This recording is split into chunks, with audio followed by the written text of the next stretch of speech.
it's time to try something new. Welcome to Behind the Fantasy. Ever since the start of Fantasy Force, we provided information through videos. This started back in 2019 when Martin recorded Faces videos during the construction week. Then in 2021, I gave a face to these videos and I started providing daily vlogs with COVID information during that specific build-up week. These videos proved so popular that we decided to continue them and expand on them. So not only were we now doing these vlogs during the build-up week, but we also started to record them during the site visits. And then in 2024, Alec joined me. These videos became more entertaining while also remaining informative. But obviously those videos were exclusively recorded when we were physically present at the venue. But here's the truth. 90% of Fantasy Forest is organized from our homes. So that's why we're starting this brand new concept behind the Fantasy, where every month we'll post a vlog of what's been happening in that month. We will not just be talking about the things that we have been working on, but we'll also be doing interviews with the people involved and we'll be answering some of your questions. These series will provide even more information and be more transparent than ever before. So hopefully you'll enjoy them. My phone just started to blow up with notifications from the Fantasy Forest Facebook page, and I didn't quite understand why until I saw this, because Martin had posted something in the community. So the post opens by talking about the struggle we've had organizing 2 festivals while also maintaining our full-time jobs. And this struggle is very true. We have all felt it in the past year. In fact, I've been so busy with work the past couple of weeks that, well, when I look at my to-do list, I am behind on a lot of things. Now, I am one of the few in the organization fortunate enough to be self-employed. This means that I can decline projects to focus a bit more on Fantasy Forest if I need to. And that's exactly what I'm going to do starting this week. Obviously, it does come at a financial risk for me, but I do think it's for the greater good. And yes, that right there is the fluffy booty of my dog. Hello, my wonderful floofster. And one of the things I really need to focus on at the moment is the mobile app, because we've completely rebuilt it from scratch, not just to include Libertalia, but also to make some very much needed improvements.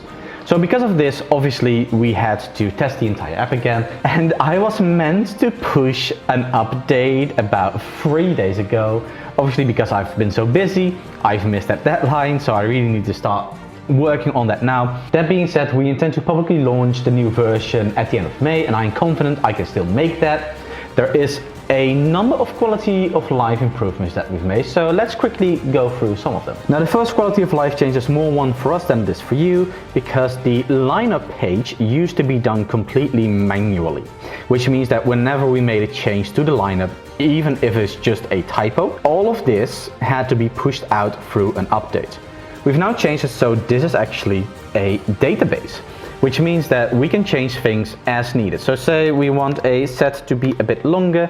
If I now press update document, you can see it automatically updated inside the app without us needing to push an update. This is just one of the perks of using a database. Another one is that when we now tap on the block, we actually get more information about the band. And then you have a description of the actual band, which I don't know what I was thinking when I wrote this, but apparently Harmony Glen are Daleks today. So yeah, and then probably the most useful bit is that you get an overview of all the stages and times when they're performing. Now, one of the most requested features was to favorite certain things.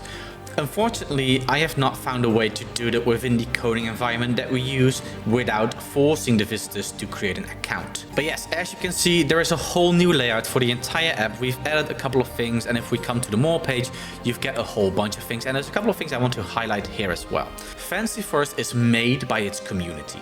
There's a lot of community-driven initiatives such as the trinket trading, but there's also people who organize meetups. Now, we love these initiatives, and to make life a bit easier for those meetups, we've decided to give them a dedicated page in the app. So basically what is going to happen is that while we are not directly involved with the meetups, we are going to give those who organize a meetup the opportunity to provide us with the information through a form which we'll be launching in June. So once you have submitted that form, we will review the meetup, and then it can come into this app. Basically, you're gonna get a full list of all the meetups that are being organized by members of the community inside the app. These meetups are a great way to find like-minded people and make new friends, so there's no reason for us to not support this. Now, one of the other things that requires my urgent attention is the costume competition, because today is Saturday the 18th, which means that it's launching in less than 2 weeks. Now, each year, Rafi, who organizes the costume competition and showcase, will provide me with a document with all the changes that they want to make to the website. But this year, we are actually redoing the entire page. The entire layout is being redone to be a bit more organized. It's also going to allow us to add more information to it, like the host and judges. The website in general needs a bit of work, so yeah, that's going to be my weekend. Good thing I don't have a social life. Okay, that sounded really sad, but to be fair, most of my social life is in fact Fancy Forest related. Although a lot of this socializing is done through meetings, which, as you can imagine, with 2 festivals, we've got a fair number of those. Now, obviously, most of these meetings are done in our free time because we do have day jobs. So it's now Tuesday the 21st and it's nearly 8 p.m, which means I've got my organizations meeting. Although we do discuss a lot of confidential things, so I can't bring you in on this meeting, unfortunately. Now, earlier I talked about the personal risk that I decided to take in order to help Fancy Forest grow this year. However, this risk is nothing compared to the personal risk that someone else took at the start of Fancy Forest.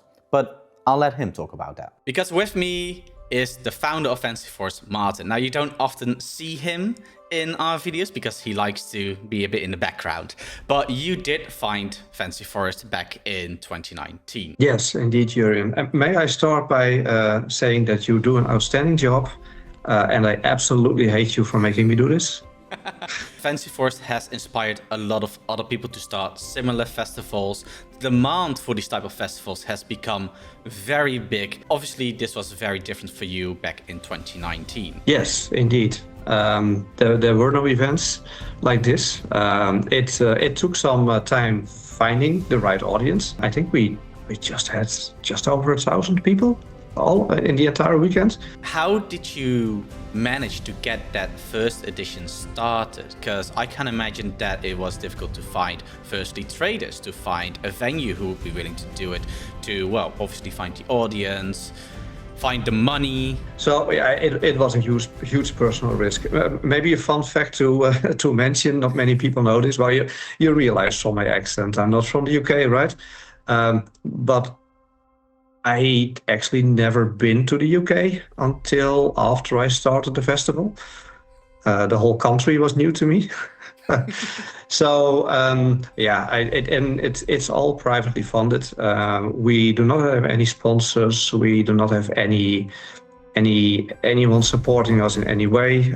It's basically my mortgage is interest only, and I've been saving up to be able to pay it off at the end of the period, and I just put all that money into the festival. What you did obviously was a very big personal risk. You know, it could have happened that Fancy Forest failed after the first year. What would have happened to you if that had happened?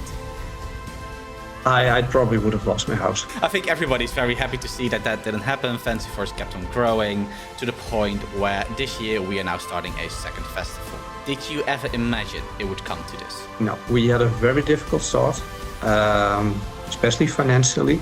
Then, of course, the second year we could not continue due to COVID. The third year we took a tremendous risk because we were still on the COVID guarantee, COVID restrictions. But from there on, well, I won't say it was smooth sailing. Everybody remembers 2023. Let's not mention that one. We've had our share. Every year has its specialties, wasps included. But I think we sold out for the first time in 23. Yeah. Very late in the game. 24, I think that was the first time we sold out within a couple of days. Like you said, 2023 was the first year we sold out. It was also the year that was quite emotional for us. To the point where, I don't know about you, but after that 2023 edition, I nearly considered quitting because it was just emotionally draining. And then about 4 or 5 months later in December, you sent me a message asking, hey, would you be up for organizing a second festival? I thought you were out of your mind after what we had just been through. But yeah, here we are today, Fancy Forest Libertalia, which does beg the question, why Fancy Forest Libertalia and not Fancy Forest Hatfield?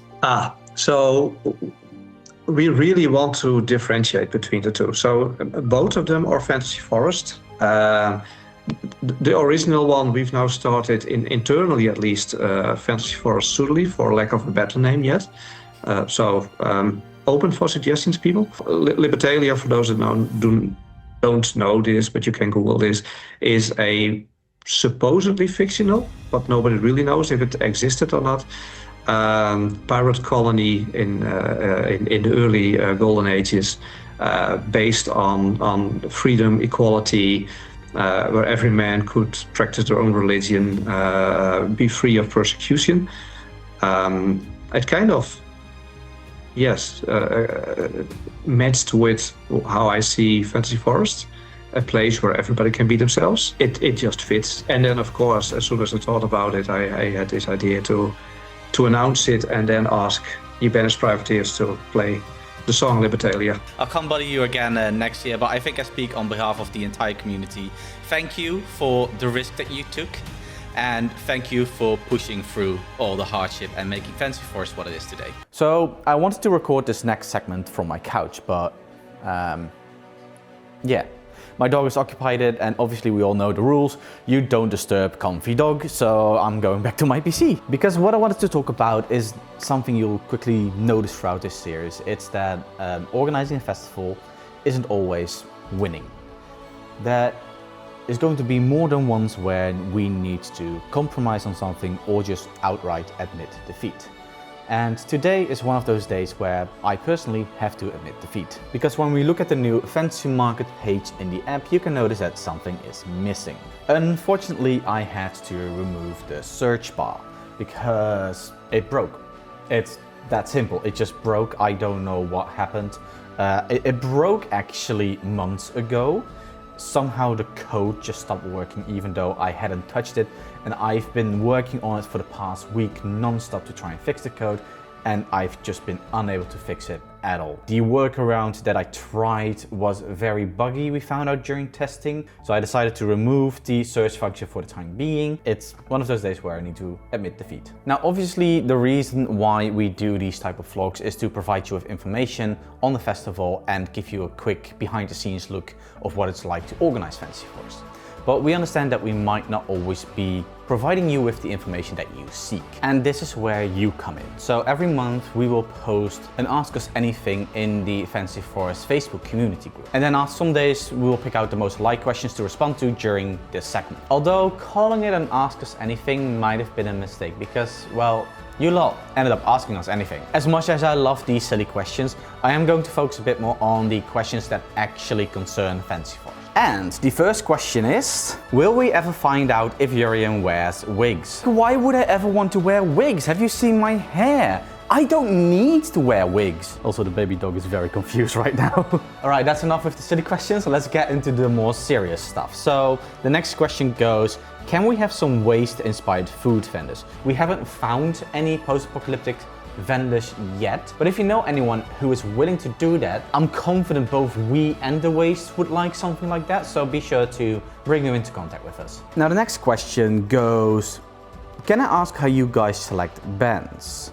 With 4 stages, surely space for other alternative music potentially could be given some time. It's great that we do get the same band's performance coming back year after year, and I'm aware from the live that we do have some new bands coming this year from overseas. Now we do understand that it feels like we have the same performance every year, but we really don't. For Sudley this year, we've got 5 bands that have never been before. And when we look at Libertalia, that contrast is even bigger. So at this moment, we've booked 11 bands for Libertalia, 8 of which have never been to Fantasy Forest before, and 5 of those are in fact from the UK. So then we come to the question, how do we select bands? Now, like I mentioned, a third of this year at Suddenly is new bands. This is roughly the balance that we've always had with Suddenly. Then we have a third that are specifically contacted by us directly. These are usually the big budget bands, the headliners, and more often than not, they are indeed overseas. These are also the bands that need to appeal to those who are not yet familiar with Fantasy Forest.